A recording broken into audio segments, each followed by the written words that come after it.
Okay, what's up everybody? Welcome back to Borderlands 3. We have the patch notes for today's upcoming Melee 1 takedown, well, update. It's the free content update that is going to drop at, it seems, 5 PM PST. And if my calculations are correct, this means in about 6 hours from this point. So a little bit of time to go up until then, but in the meantime, let's jump right in with all of these details. This patch right here is absolutely huge. As you can see right now, I'm scrolling and scrolling and still scrolling, and it's still absolutely massive. So we are going to break down most of these changes over here, going to go over the more important ones, and of course don't forget to leave a like on this video if you enjoy it. But let's get started with the actual new content, takedown at the Melee 1 Black site. Lorelei has recruited the Vault Hunters to destroy a top secret weapon Melee 1 has been developing at their Black site. You and your squad should prepare for an extreme challenge because this content is balanced for 4 players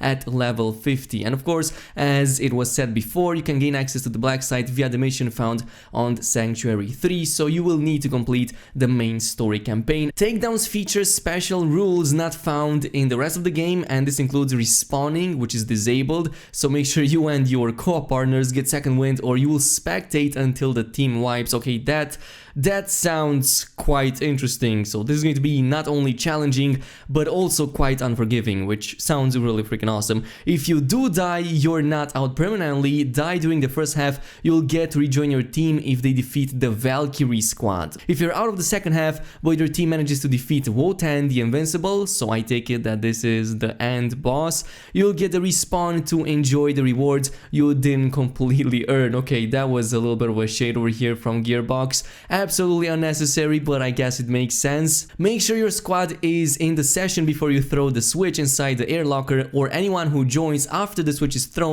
joins as a spectator, and you wouldn't want to join in alone and pretty much get your ass clapped if that is it. But Mayhem 4, there's some details on the Mayhem 4. I was actually looking forward to this. Mayhem 4 is here for players looking for the toughest challenge in the game. Mayhem 4 adds another increase to enemy health, increases the loot drop chance, and adds a set of new legendaries. Okay, because the health value greatly increases, Mayhem 4 also slightly adjusts the random modifier system. Mayhem 4 will only roll 1 positive modifier for the player and 1 enemy bonus modifier. We talked about this in yesterday's video, and it was announced in the Borderlands show as well. Note that Mayhem 1 3 are still unchanged, so that's a bummer. I was expecting these to change as well, but I guess this is what we get for now, at least up until Mayhem Mode 2.0 comes into place. In addition to increasing enemy health and adjusting the modifiers, Mayhem 4 contains new legendary weapons and class mods for players to hunt.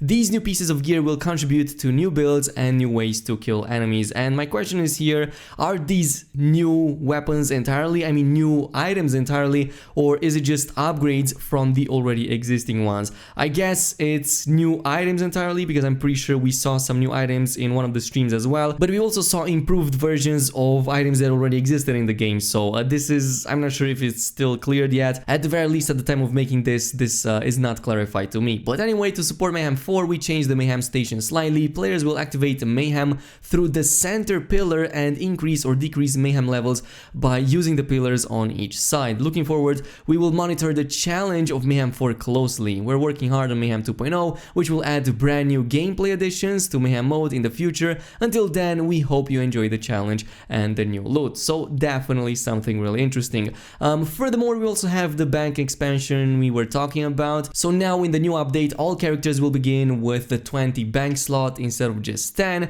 and the maximum seems to be 300 over here, according to the patch notes over here. 300 total bank spaces, which is 6 times more than the 50 that we currently have. And of course, we also need to use the SDU upgrades to actually get them in the first place. So we're gonna see additional upgrades to our bank slots when the update drops, which means that we're going to have to spend either the money, either the Iridium. I'm sure that I saw a post from Gearbox or somebody working at Gearbox that kind of implied that we should save all of our iridium. Anyway, dedicated loot pools for bosses. This is a big one. All bosses have been updated with new loot pools that give them dedicated legendary items to drop. Players can now discover which bosses drop their favorite gear and more easily farm their favorite items. Let the hunt begin. So this means that we're going to have to pretty much update our loot drop spreadsheet, which contains most of the drops. Well, of course, most of them were random world drops, but now it's going to have to be updated to see exactly which boss drops which item. But it all sounds interesting, and I'm definitely loving this change right here. Additional vending machines have been added to the following environments: to Athena's, to Alice HQ, Electro City, Jacob's Estate, Voracious Canopy, to Zandir Ruins, and the Pyre of Stars. We also finally have a target dummy. This was announced in the previous Borderlands show from a couple of weeks ago. Players can take out their aggression or test their gear on Handsome Jack target inside the shooting range on Sanctuary 3. And it seems that Gearbox is committing to the Handsome Jack theme. Not only do we get a story DLC in December, but they're sticking it with the target dummy as well, which sounds really interesting, I'm not gonna lie. And game character balance. For this patch, there's going to be some additional changes to all the classes, it seems. So let's get started with all of the necessary changes over here. They did talk about Iron Bear, Digiclone, and Flex pets in general getting more buffs in upcoming updates, so there's that. But let's go over the actual changes themselves. First, going over modes, Iron Bear damage increased per level to a total of just under 150%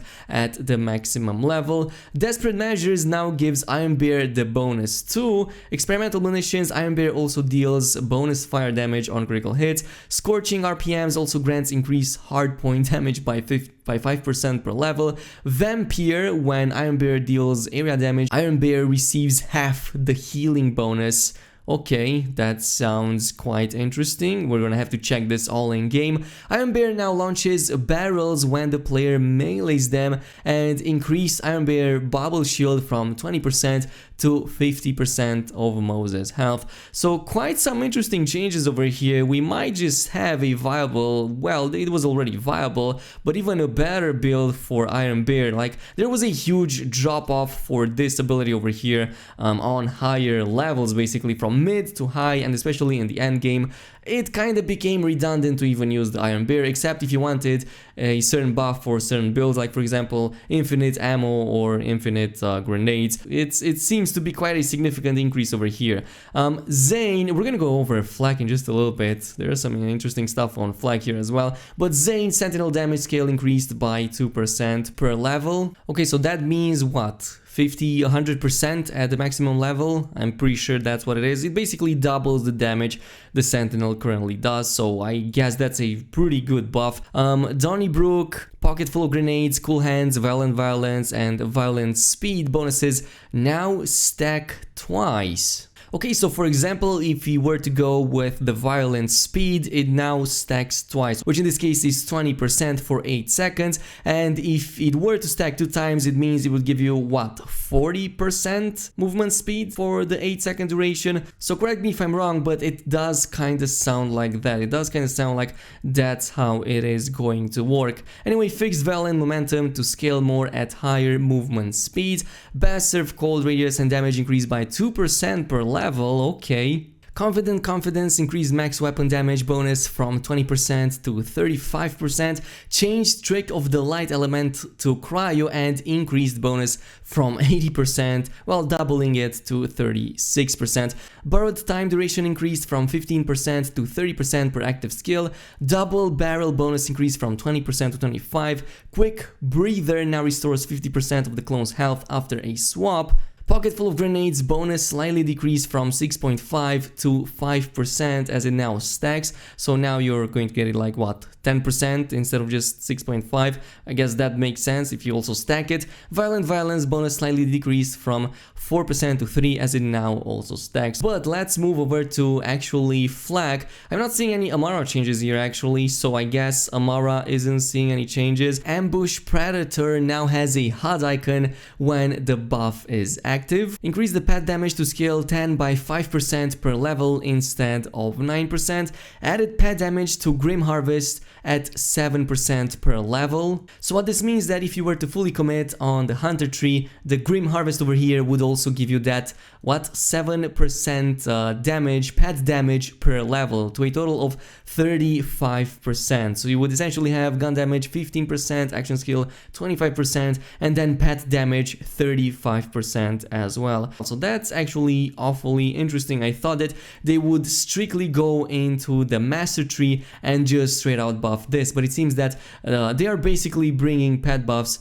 to other trees as well. Anyway, pet damage to the most dangerous game at 9% per level, so that would essentially put it at about 27% pet damage. So yeah, if you just spec into the Hunter tree, you're basically going to at least double the damage your pet is going to deal. So just these two skills over here fully invested into is like, what, 60-70% damage increase. Added pet damage to Interplanetary Stalker at 1% per stack per level. So the way I'm reading this means that it's going to give you 5% per stack at the maximum level, and if you stack this 3 times, which is the maximum you can stack it, you're going to get like 15%. That is quite good. So we are already getting close to 100% damage increase for the pet just from these 3 abilities over here, which sounds actually quite exciting. Added pet damage to furious attacks at 0.6% per stack. So that would essentially put it at 3% per stack at the maximum level, and since you can stack that up to 10 times, that would be a 30% pet damage increase if you can stack this up to 10 and if you have full points invested into it. So again, all of this is into the Stalker and the Hunter trees, which were already the ones that most people went with, and this kind of gets me worried that the Master tree is not going to get that many buffs in here to begin with, even though there are some builds that can work with the Gamma Burst build. But yeah, otherwise these are all changes that are going to complement the already existing builds for Flag. The next one added pet damage to the Fast and the Furious at 10% per level. So again, in the Stalker tree, increased pet damage for Psycho Head on a stick from 10% to 20%, increased damage in Pack Tactics from 5% to 7% per level. So finally, some actual buffs to the Master skill tree as well, but I'm not really sure how significant this is going to be. I mean, this means that the Master tree is going to probably fall even more behind the other ones, though this remains to be seen because there's other changes in there as well. But I hope you guys enjoyed this video. If you did, don't forget to comment, like, and subscribe, and I'm going to see you guys later.